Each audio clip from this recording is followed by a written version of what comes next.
નમસ્કાર, આપ જોઈ રહ્યા છો સ્પાર્ક ટુડે ન્યૂઝ। ભાભરમાં સફાઈ અભિયાન હાથ ધરવામાં આવ્યું। ભારતીય જનતા પાર્ટી શહેર પ્રમુખ પ્રવીણસિંહ રાઠોડ, નગરપાલિકા ઉપપ્રમુખ બલુભા રાઠોડ, નગરપાલિકાના કોર્પોરેટરો, ભારતીય જનતા પાર્ટીના આગેવાનો સૌ કોઈ આ સફાઈ અભિયાનમાં જોડાયા હતા।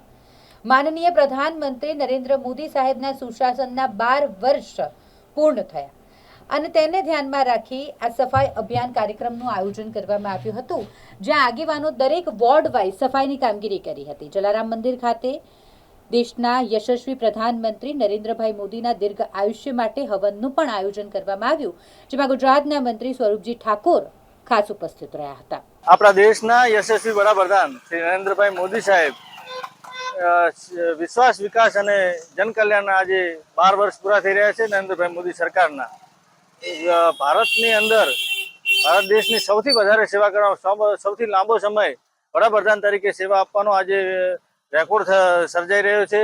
ત્યારે સમગ્ર દેશ આ પ્રસંગને ઉત્સવ તરીકે ઉજવી રહ્યો છે। ત્યારે આજે ભાભર શહેરમાં 6 વોર્ડમાં સ્વચ્છતા અભિયાનના કાર્યક્રમો યોજવામાં આવ્યા છે। એના પછી આપણા દેશના વિભૂતિઓ, જે મહાન પુરુષો છે, એમની પ્રતિમાઓને સફાઈ અભિયાન, સ્વચ્છતા અભિયાન કરી અને ત્યાં એમના ફૂલહાર કરી અને કાર્યક્રમ કરવાનો છે। એના પછી નરેન્દ્રભાઈ મોદી સાહેબના દીર્ઘાયુ માટે અને એમને ઈશ્વર કામ કરવાની વધુ શક્તિ આપે એવી પ્રાર્થના કરવા માટે ભાભર શહેરમાં યજ્ઞનું આયોજન કરવામાં આવ્યું છે। સાથે સાથે 6 વોર્ડમાં સાંજની આરતીમાં દીપ પ્રગટાવી અને ઈશ્વરને પ્રાર્થના કરીએ કે નરેન્દ્રભાઈ મોદી સાહેબ હજુ પણ આપણા દેશની સેવા કરે અને 2047 સુધી ભારતને વિકસિત ભારત બનાવવાનું સ્વપ્ન નરેન્દ્રભાઈનું છે, તે આપણે સૌ સાથે મળી નરેન્દ્રભાઈના હાથ મજબૂત કરી એમનું સપનું સાકાર થાય એવા પ્રયત્નો કરીએ।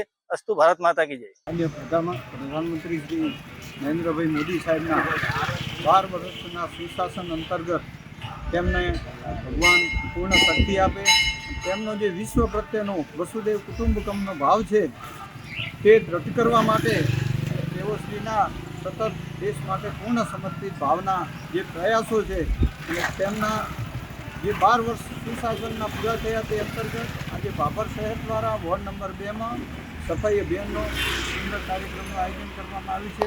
ત્યારે સૌ પાર્ટીના સૌ આગેવાનો તેમજ સમસ્ત નગરપાલિકાની ટીમ દ્વારા આજે સ્વચ્છતા અભિયાનનો કાર્યક્રમ કરવામાં આવ્યો છે।